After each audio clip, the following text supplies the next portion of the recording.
The Capcom Fighting Collection 2 is just about to release on the Nintendo Switch and includes 8 games from Capcom's fighting archives. It includes a mix of crossover games, 2D fighters and some of their early 3D fighters, and is the third compilation to hit the Switch of Capcom fighters following Capcom Fighting Collection 1 and Marvel vs. Capcom Fighting Collection Arcade Classics. Are these fighters worth revisiting, or should they have stayed locked away in the vault? Well, thank you to Capcom for the review code, and now let's find out.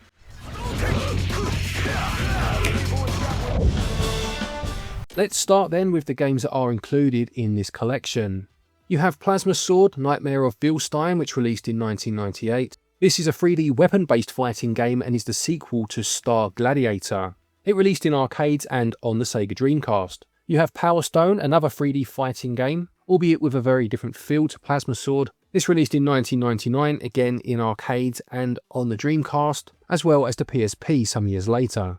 Its sequel, Power Stone 2, is also on here, which released in the year 2000 on, again, arcade machines and the Dreamcast, and also got itself a PSP release. The two games being put together as part of the Power Stone collection, and amongst new additions, added a 4-player mode to its predecessor's gameplay. Capcom vs SNK Millennium Fight 2000 Pro released in arcades, on Dreamcast and on PlayStation, and saw characters from two of the biggest companies in terms of arcade fighters back in the day facing off against each other. It was the first of the crossover games between the two companies to release in arcades, and included a number of different systems such as the ratio system, which ranked characters' strength from 1 to 4, and the groove system, which would affect how your attack meter worked. There was an SNK and a Capcom groove, one based on King of Fighters and the other based on the Street Fighter Alpha series.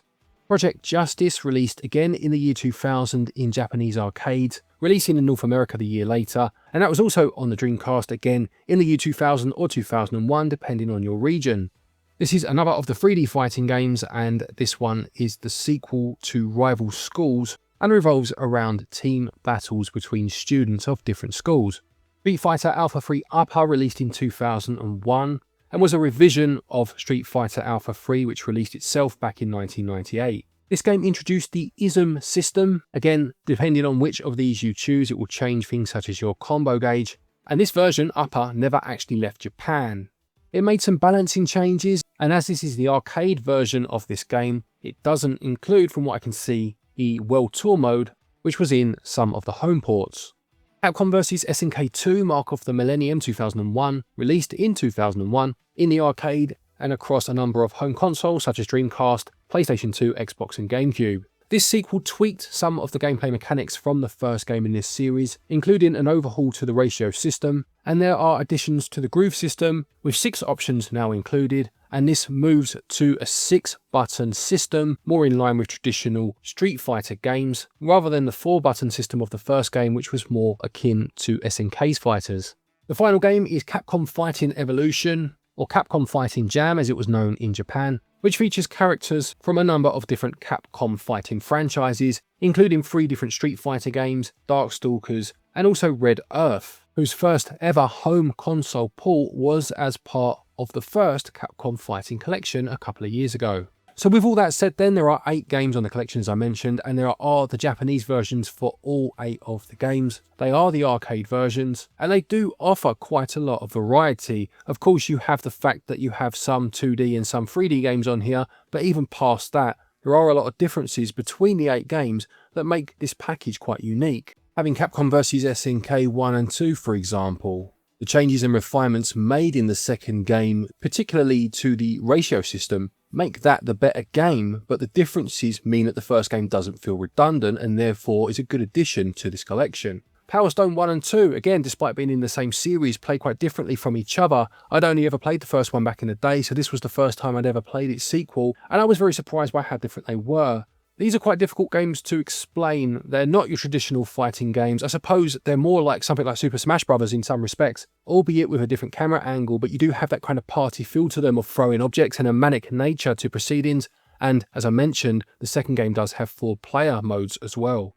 Alpha 3 Upper is the only Street Fighter game on here, so it's nice to see such variety in a fighting series that there's only one Street Fighter game on here, and I have heard that there were some issues with this game in terms of input lag, owing to the porting of the Dreamcast game to the arcade, Now, I'm not a high enough player, but any stretch of the imagination to comment as to whether it's in here or not still, I couldn't feel any input lag when playing in single player, and I couldn't test the online, unfortunately, because I couldn't find a match. All of these games do have full online, and it does use rollback netcode, so I would hope that this would solve this issue and Capcom would have done something to fix it, but I can't comment definitively, unfortunately. Plasma Sword feels very different again. It has a Star Wars feel to it in terms of the characters, and it is weapon based, as I mentioned. So if you're a fan of games such as Soul Calibur, perhaps it has that sort of feel to it. And Project Justice again, probably the most traditional of the 3D fighting games in what you'd expect from that era. But even this has some nice details, such as having a 3-person team to battle against the other schools, and it does have a story mode included. Capcom Fighting Evolution is a game that I've seen not have a huge amount of love online. Again, this is one I never played back in the day. That was some 20 years ago now. But I quite enjoyed my time with it, I must say. It was quite interesting how you could choose characters from particular games. So you could choose a Street Fighter 2 version of one character to play against a Street Fighter Alpha character, as well as obviously having characters from other franchises in there too. Probably the weakest of the 8, but certainly not a bad game in the time I've spent with it so far. If you're a fan of fighting games, there's a lot to love here, and even if you are a more casual player, the differences between the games make this a very viable option if you're looking for something in your collection that will give you some variety. In terms of the controls, this game has added some accessibility options, such as one-button specials. I do think the implementation of this is a little bit weak. You need to go into the options and choose the particular move you want to assign to one button, but you have to scroll through the whole cast of characters in the whole game, not just the one character you're playing as at that moment. This seemed a bit silly, and it would have been nice to see this streamlined a bit, but it's a nice option to have for sure. The other big pull is, of course, the fact that every game has online added to it. It's just a shame I couldn't try this out for the review, owing to the fact I couldn't find any matches. Obviously, I am playing this before launch, and I do hope that once the game launches, the online community will build. And as I did mention briefly, it does use rollback netcode, which is ideal for fighting games. So the fact that this is in here is a big plus. I just can't comment on its implementation in terms of either population or practical usage. That being said, Capcom Fighting Collection 2 is a fantastic game. I love the SNK angle. It's so great to see those two companies team up. Between them, they did so much to grow the fighting genre, going back as far as the late 80s, but certainly into the 1990s. And it's a joy having those 3D fighting games available too. The quality of the games differs, but on the whole, gameplay gets 18 out of 20. Controls are absolutely fine, and you'll be pulling off special moves in no time if you've played these games before, and there are ways to look up how to do them if you haven't, plus the added feature of one-button specials. Even if it is a bit convoluted in how it works from what I've seen, controls also get 18 out of 20. In terms of the visuals then, each game has a unique look to it. Again, of course, you have 2D and 3D fighting games on here, and the pixel sprite work of the 2D games looks crisp and clean, with the polygonal characters of the 3D games also holding up pretty well actually, and definitely having a charm to them. In terms of the games themselves, obviously these are the Capcom versus SNK games, meaning Capcom developed these particular versions, and they had to redraw the SNK characters from scratch whilst using some of the models for their own characters from previous games. This does lead to some inconsistencies. Some characters, such as Morrigan for example, does look a bit out of place against the other characters.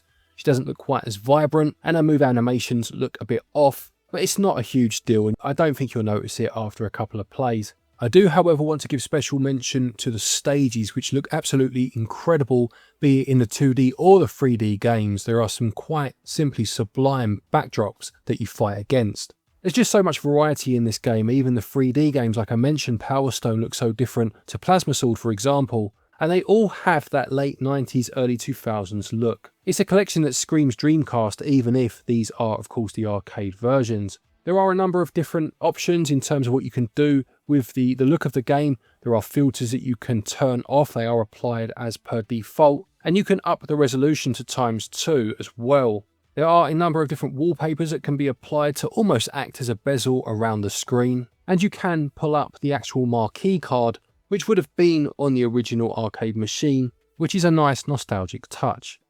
The games run at 60 frames per second, and the only issue I encountered was a strange one where the character sprites would flicker quite badly when playing the first Capcom vs SNK game, Eventually I had to restart the game and this did solve the issue, but thankfully this version does include quick saves, so I didn't lose any of my progress. When it comes to the music, again, the variety of the games does mean that this is quite different from one to the other. I will say the 2D games really do have quite a heavy electronic sound to them. Reminded me of the late 90s, which is ironic because all of the 2D games come out in or after the year 2000. But then Power Stone, for example, has quite a heroic almost feel to it. It's quite loud and bombastic, with games such as Project Justice, again, having a very unique sound. There also seems to be a heavy jazz influence at times, sometimes mixed into that electronic sound that I mentioned, and it just works very well. Not my favourite across all of Capcom's fighting games, but certainly very strong. I should also mention that there is, of course, a gallery mode included in this with some 700 pictures and promotional artwork from across the 8 games, as well as a music player where you can listen to the music from all of the games outside of the games themselves. It's a nice touch and definitely adds some value to this section. Visuals are definitely of their time, but they do look great, and it's nice to see the changes from 2D to 3D. It's a shame that some of the character models don't hold up as well as others, but this isn't exclusive to this version of the game, of course. This goes way back to the originals, and they get 18 out of 20. Audio, again, is great fun and just so different from one game to the next. And on the whole, it's great across the board, and it gets 17 out of 20. Capcom Fighting Collection 2 costs £34.99 and regional equivalents are on your screen now. For this you are getting 8 games, technically 16 if you want to count the Japanese versions too, with online having been added to all of them with rollback netcode. I couldn't test the online, I have said that already, so I can't comment on how good it is, only on the fact that it exists and it's here. And I think the major selling point of this particular collection is the differences in the games included. Having the 3D games on here too really does mix things up, from Fighting Collection 1 for example, or even the Marvel vs Capcom collection. And whilst not every game is as strong as the other, there wasn't a single game on here that I didn't like, and I can see myself returning to all of them as time goes on. It would be nice to see a third collection which continues this trend of 3D and 2D fighting games, having Star Gladiator perhaps with Rival Schools, the first game, and something like Tatsunoko vs Capcom, a 2D fighting game of course, would be great for a collection 3. I'm sure there's plenty of others that people could recommend. But this is definitely a strong entry, at a good price if you like your fighting games, and value gets 18 out of 20. To conclude, Capcom Fighting Collection 2 is a great assortment of very good games, some absolute classics in Capcom's archive, and some games that have never had a home console release before, such as Capcom Fighting Evolution. Whatever you think of it, the fact that it's now available so readily is great. They're so much fun to play, they all play very differently, a huge cast of characters and gameplay mechanics, dipping from SNK and Capcom in those particular games, and mixing things up completely when it comes to the 3D versions, which I was surprised how differently they all played from one another. Even Power Stone to Power Stone 2 was a big difference, and that variety is this collection's biggest selling point. If you have any love for fighting games, you owe it to yourself to pick this one up.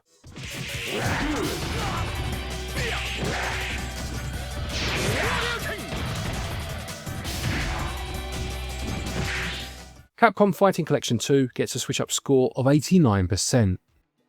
So there you have it. Which of these games are your favourite? Please do let me know down below. I think it's probably Capcom vs SNK 2 for me, but yeah, some great games to pick from. Thank you for watching this review. Please do give it a like if you like what you've seen. Don't forget, if you're looking for eShop credit to pick this game up, you can use our website, switchup.gg, and doing so will get you 5% of your purchase price back in cashback when you buy your eShop cards. There's also a link down there to Play Asia if you're looking to import any games. I myself will be importing the Asian version of this collection, as I did with the first one. You get yourself 5% off of your purchase price if you use our link and code. Thank you to our patrons and our channel members for your continued support, and to each and every one of you for watching our videos. Take care, and until next time, happy gaming.